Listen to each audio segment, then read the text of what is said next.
Well, hey, y'all, don't scroll. You are going to want to have this recipe. We're going to make homemade Velveeta the healthier way with cheddar cheese and cream cheese, and that's it. And I've got my pot going here, and I'll get these going, and then we'll talk a little bit more about it. And I'll tell you other ways to do it other than in your pot. Now, I'm going to cook this over low heat because I don't want to scorch it.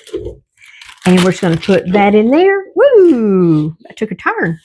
And I'm going to use extra sharp cheddar because that's what I had. And you want to cut these in blocks, you could. That'd be fine. You could use mild cheddar, sharp cheddar, extra sharp cheddar. You could use pepper jack, depending on what you're going to do with it. You can just make it to your little heart's content. Now, Velveeta, while it tastes delicious to some people, if I have my reading glasses on, there's either 18 or 20 ingredients in here. And for the most part, if your grandma and your mama and your mama did not use it in their kitchen, we probably shouldn't either. I mean, that's just a boatload of chemicals, and I'm sure everybody's liver doesn't need none of that. Getting off my soapbox. Okay, now I am going to tell you that you can put this in your microwave and put it in a microwave safe dish. You can leave it uncovered every 30 seconds. Just get it out and stir it around, and it won't take that long.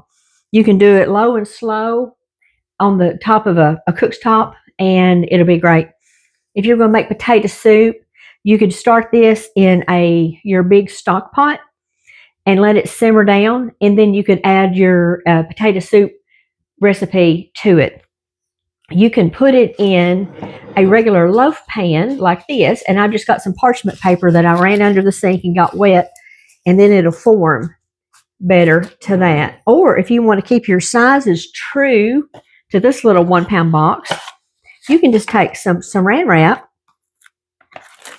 like this,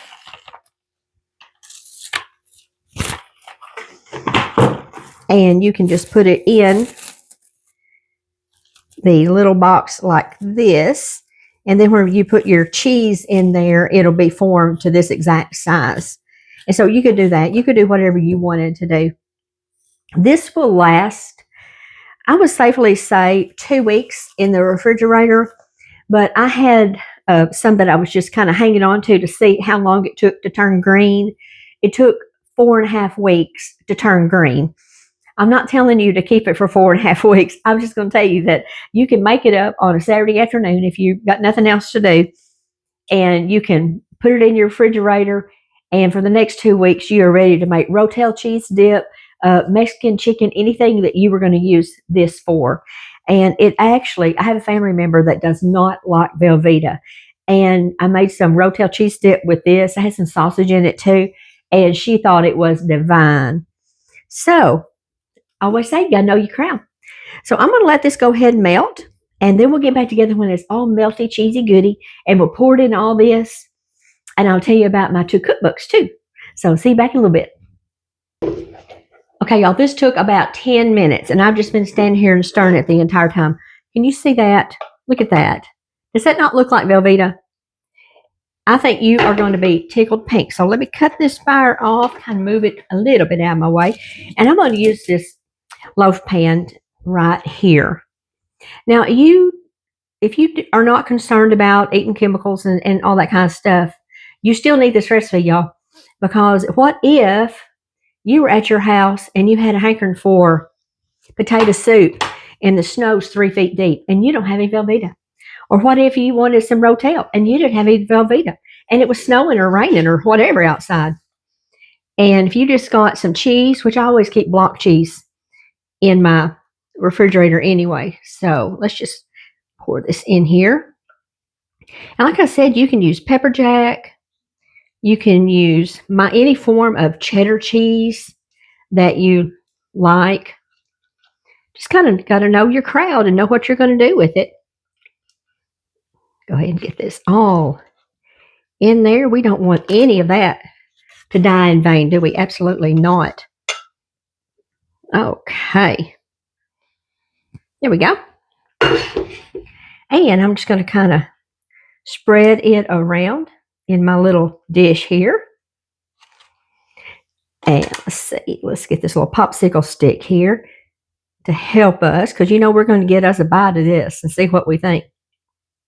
And while I let this cool so I don't burn the hair off of my tongue, I'll tell you that this recipe is in the back of my second cookbook.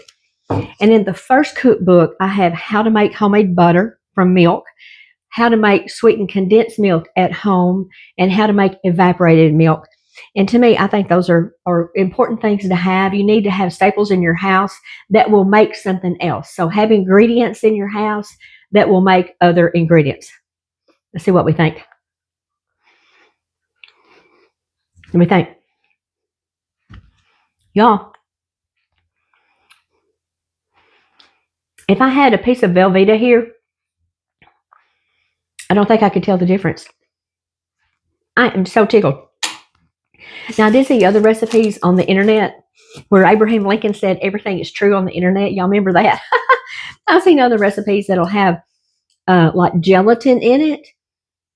I don't think this needs gelatin because it's going to firm up, because these two things were firmed up whenever I put them in there. So they'll go back to this consistency. But anyway, I'm just tickled to death with this. If you make it, I hope you enjoy it. And I will put the links on how to get my cookbooks and everything.